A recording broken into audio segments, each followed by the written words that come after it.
City leaders in Michigan will vote next month on an ordinance that would make abuse of 911 a criminal misdemeanor.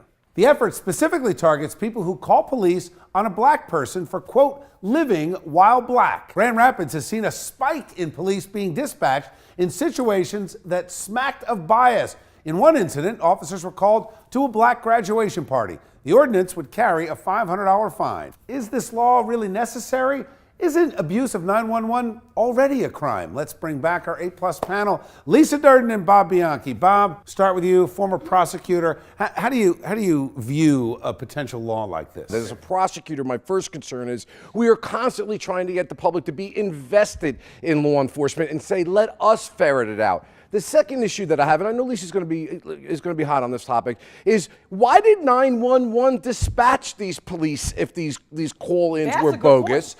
So they should be better trained. And the other thing is, no one said in the instances that are being brought up, like the graduation party, they were called in because of a noise complaint, and the officers went there and said it didn't violate the noise statute. So again, what the police were clear in saying is that in none of the instances that have been cited in support of this law did they believe that they were calling in because the person was simply black or Hispanic or some other reason. And then my last point is, how do we enforce the motives of people calling into 911? It's nearly impossible. When you have people like Permit Patty and Barbecue Betty, black people can't barbecue while black, we're breathing while black, we're partying while black, we're walking while black, we're sleeping while black, because those kinds of individuals are abusing the system and they're calling the cops on us. There's already a hate crime law in place.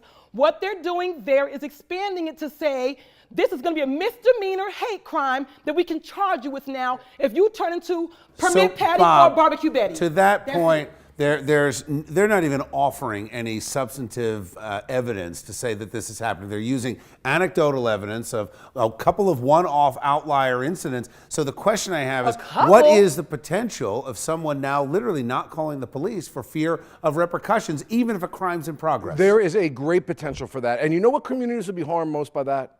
The minority communities. And let me just say this. When I moved into my new home in a white affluent area, I was dressed similar to this in a suit, and someone called 911 claiming that the house was being burglarized because they saw somebody that they did not identify with that house.